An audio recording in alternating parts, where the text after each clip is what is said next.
Hey there, my name is Nate and I'm going to be doing my first camera bag review of the Nikon D90. So the Nikon D90 is Nikon's recent replacement and update of the Nikon D80, which was a very popular mid-priced, mid-feature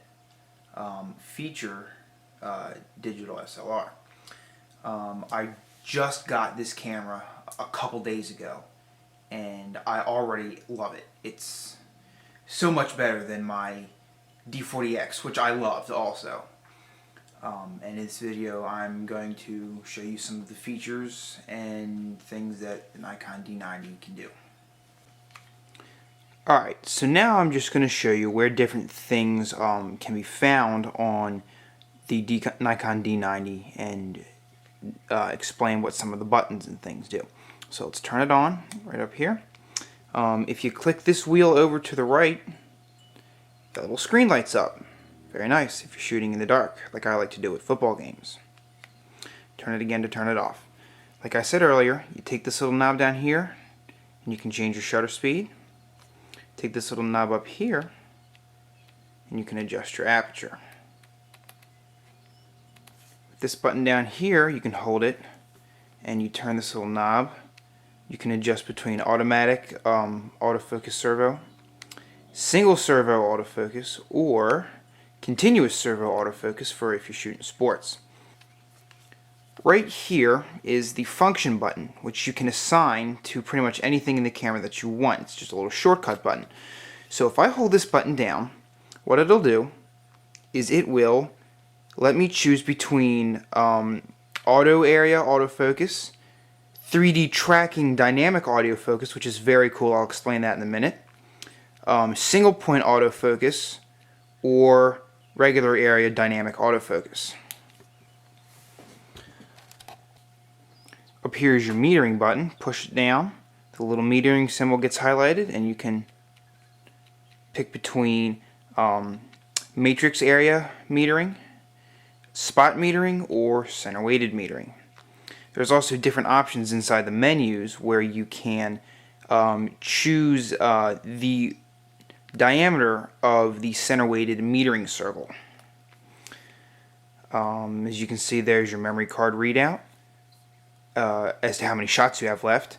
If you go up here, you can change between continuous high shooting, which is 4.5 frames per second maximum shooting speed on the D90. You can choose between a timer, a remote with a timer, an instant release remote, single, which is just every time you have to recompose every time, or continuous low shooting, which I have set at 3 frames per second. You can choose anything on there I want, I believe. I chose 3 frames per second because that is what I shot on my D40X when I had that camera. Okay, so now I'm going to show you what the different buttons and things do on the back of the Nikon D90. We go down here and we hit the button that says Info, and that brings up our display of all the settings that you have currently set on your camera. So for instance, the ISO is down there, and if you wanted to change your ISO, you can do that right there. Change your autofocus area mode, which I have set to my function button.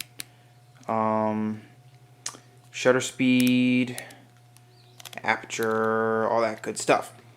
If you hit the info button again, you'll go down and you can select different settings on your camera. Active delighting, which is up there right now, is a setting that will help preserve the contrast in your images and can be very useful. One warning I will give you is that when you have active delighting, like I have it set to automatic right now, if you have active delighting on and you shoot towards a lamp or something, what'll happen is you'll get like a dark halo around that lamp where the camera tries to preserve the contrast.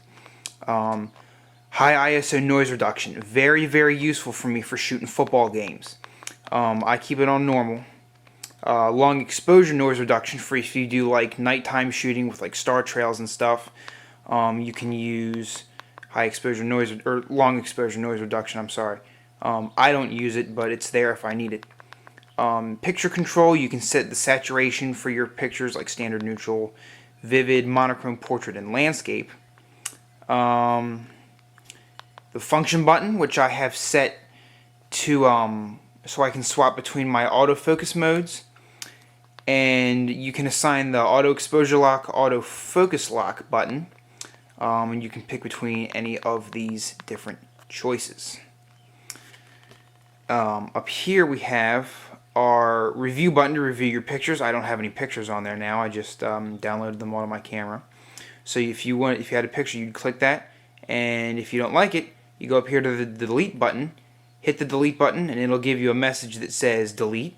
Hit this button again for yes. So you would hit yes to delete that button. If you don't want to delete the picture, you would hit this button again.